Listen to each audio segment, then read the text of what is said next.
Now he's on his way back to Kinshasa, still nurturing his dream of running in the Olympics. Like so many others here, running in circles, going nowhere. Halfway to Kinshasa, we pass another boat pushing a barge, a private operator, not nearly as big as us. We'll see several like this on the journey, a sign that competition from private operators is increasing.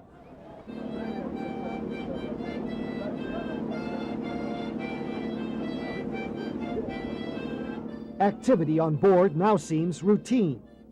Business continues, and everyone finds a way to pass time in the heat.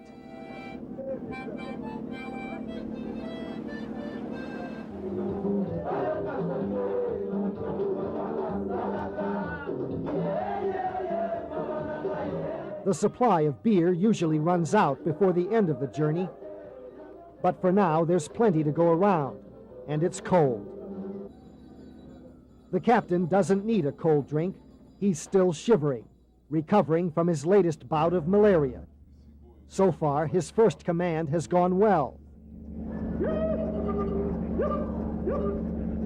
Passengers relax in the cool evening breeze. Another magic time on the river. But on this night, further down current, the captain's luck will change. Next on Down the Dark River, monkeys on the menu and running the gauntlet through the cholera zone.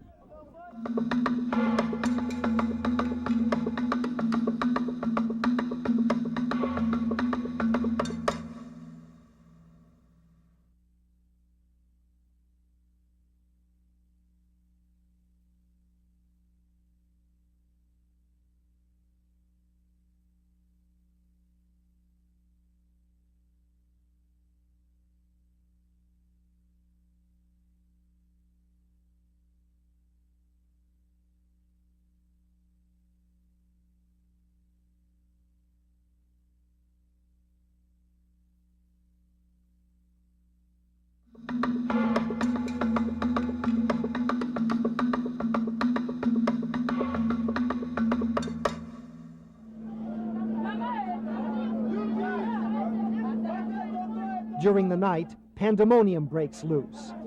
One of the barges springs a leak and begins to sink. People salvage what they can, but many lose their baggage in the river's strong current. It's very bad.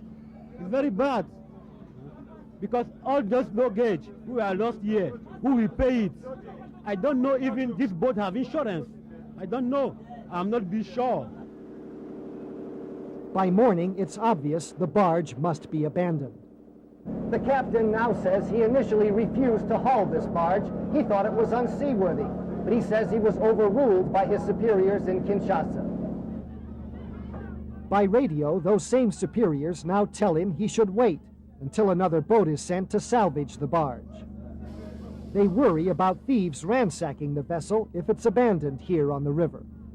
But the arrival of a salvage boat could take days. Meanwhile, hundreds of passengers from the sinking barge find space on the Colonel Abea, adding still more to the congestion on board. Finally, a solution is found. The captain orders his crew to strip the barge of its doors and windows and anything else worth stealing.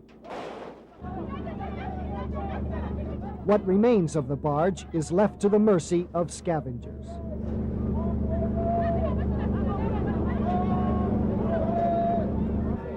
You can't avoid noticing the monkey. Hundreds taken board every day. At least 4 different species sold as food. Some of them smoked and ready to eat, others killed only hours before, and some orphans to be sold as pets. Esperance Komba specializes in what is called bushmeat. She's the wife of the chief mechanic on the Colonel Abea, so she rides the boat free and buys as many monkeys as she can, at least 15, that she might sell for $1 each in Kinshasa. Eating an animal so closely related to humans might be appalling to some outsiders, including many Africans. But monkeys have always been a source of plentiful bushmeat for the people who live in this rainforest. Only now, with scientists discovering how deadly viruses can be transmitted from primates to humans, it's becoming clear how this trade in monkey meat could be responsible for outbreaks of Ebola, and, as some believe, for the original outbreak of HIV, the virus that causes AIDS. Some people talk of controlling this trade as a way to prevent infection. But how could any controls be effective under these conditions? Beyond monkeys, there's also a thriving trade in the meat of endangered apes, chimpanzees, and gorillas. At least 4 baby chimps were on the Colonel Abea. Each of these babies was taken from its mother after she was killed and sold as bushmeat. There are limits to the bounty of the forest, and conservationists say those limits are now exceeded with gorillas and chimpanzees. If the bushmeat trade continues like this, they say, within 10 years, these highly intelligent animals, our closest relatives, could be wiped out across most of Central Africa. Day 6 on the river. The Colonel Abea stops in Mbandaka, the last port before Kinshasa. A graveyard for boats that worked this river in more prosperous times. Like every town we see in Zaire, there are signs of decay everywhere. Mbandaka is neglected, crumbling, the forest reclaiming it. Here we take on 2 more barges, already filled with new passengers and cargo. Back on the river again, no more scheduled stops until the end of the line 400 miles southwest. Before Mbandaka, we learned there were 2,200 paying passengers on board, excluding members of the military and their families who always ride free. But now the estimate is nearly 4,000 people crowded together in every available space, with maybe twice as many animals and a 2-hour-old baby boy. His mother, Bolumbu, is the wife of a crew member. This is her 9th child, her first born on the Colonel Abea, with a birth certificate to prove it. The baby's name is Longonye. It means congratulations. 11 miles an hour, 4 hours. Crossing the equator at sunset, the air is heavy with the smell of rain. The rainy season is just beginning, and tonight we'll hit the first major storm on this journey. In the gray dawn, the boat and barges and almost everyone and everything on them are soaking wet. The squalid conditions even more wretched than before.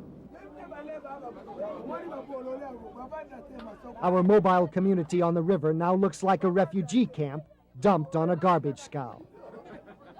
The decks are slippery with swill and bilge, and so many pigs and crocs and catfish, it's almost impossible to maneuver from one side of the boat to the other.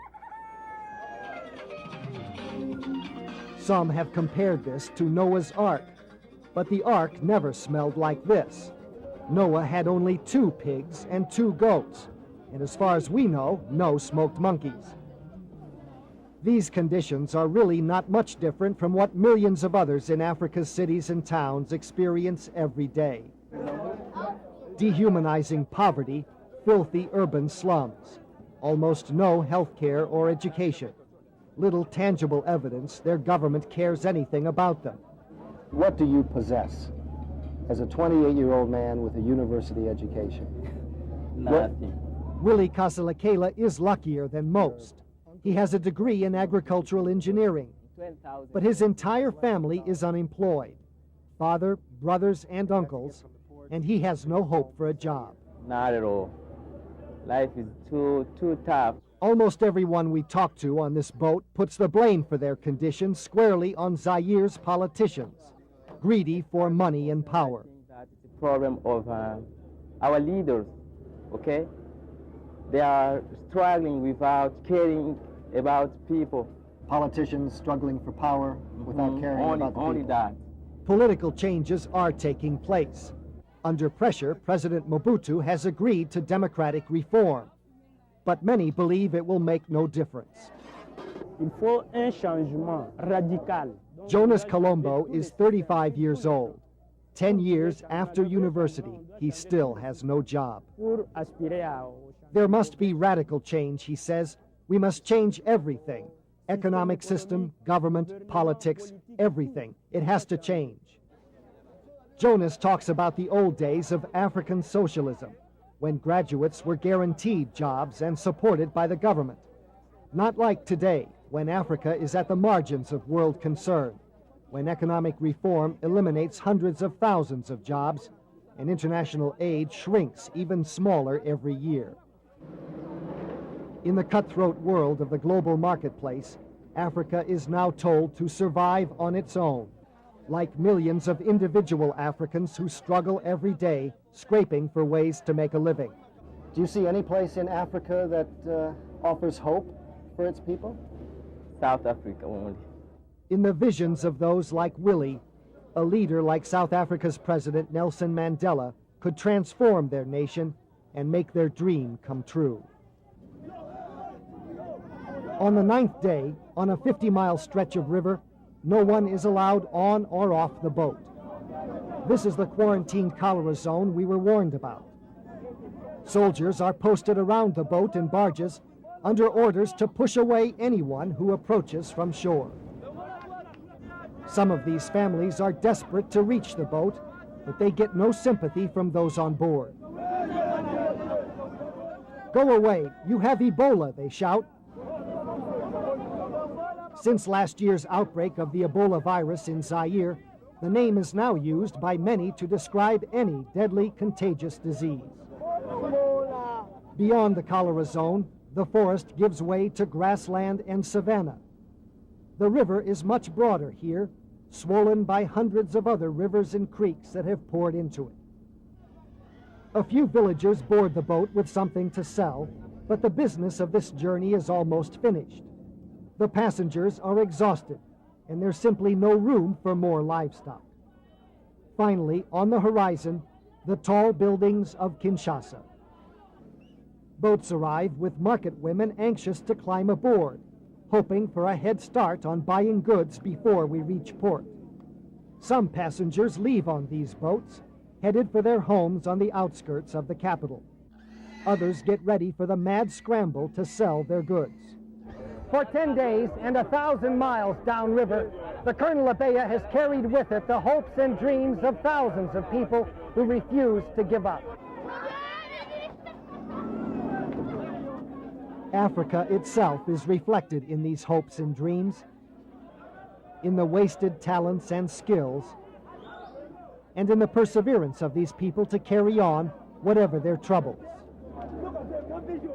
Many have spent weeks on the boat, taking the round trip from Kinshasa to Kisangani and back, and will now stay in the capital for only a few days, and then board again for another round trip. For them, this journey never stops.